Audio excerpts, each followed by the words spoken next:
During a 10 and under Little League game in Abilene, Texas this April, a Little League baseball coach becomes unhinged after he's thrown out of the game for arguing balls and strikes and assaults the umpire, shoving him to the ground.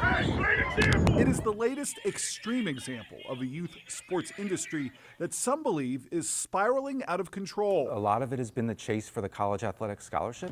Driven by the runaway travel sports industry, in which families pay thousands of dollars a year in team fees and travel costs to compete in national tournaments and events, youth sports have become an estimated $19.2 billion a year business in the U.S., surpassing the NFL, outpacing the yearly operating budget of D.C. government. So the travel sports world has, in many ways, hurt the local rec leagues quite a bit. John Solomon is editorial director for Aspen Institute's Sports and Society program. It has taken away a lot of coaches. It's taken away a lot of volunteers to run leagues. So a lot of families are getting left behind. There, go.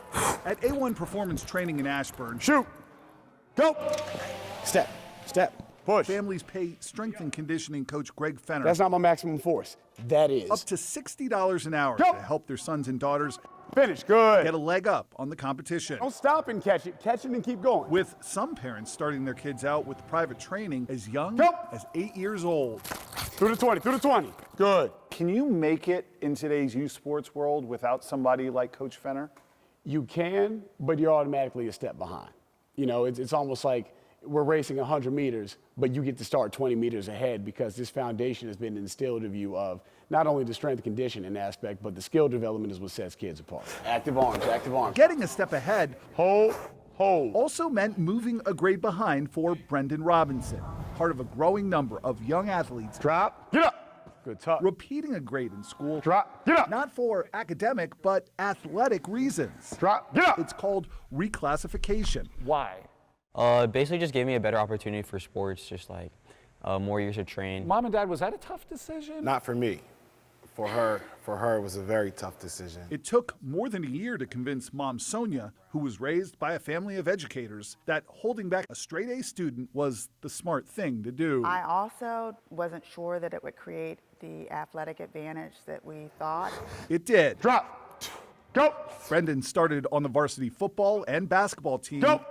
in his official freshman year. And now, after Brendan's reclass and an estimated $80,000 investment by his parents over the years in private coaches and travel teams, Go. the 18-year-old junior just received his first Division I college offer, a full athletic scholarship to the College of William & Mary in Virginia. You got there. We got there. You made it. Made it. Yes. Go. Not everybody makes it. Go. Good. DJ Levine Jr. reclassified for athletics, but when COVID canceled DJ's senior seasons of football and track, he was left without any college scholarship offers. So here's a tough question. Oh boy. Any regrets? When it comes to regrets, it's kind of like a leap of faith you gotta take forward. Like you gotta do something that you know you want to do, but you also know you're gonna leave some things behind. That helped prepare myself and get myself in a better position than what I would have been. Drive. Drop. Research from the Aspen Institute in Washington shows the average child from a low-income household is 6 times more likely to quit sports because they can't afford it. Go.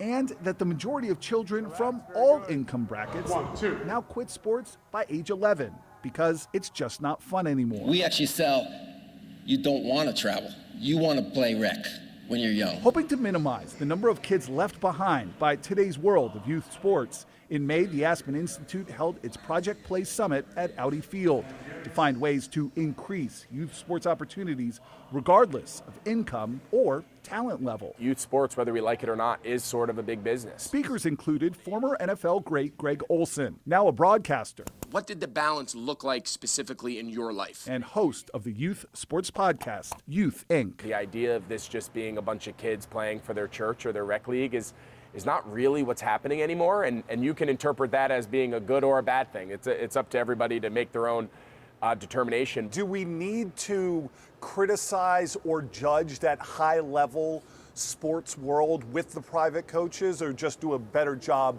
uplifting the alternative? Yeah, I think it's a great question. I think there is also a little bit of a stigma of the families who do play at the higher level and that do have kids.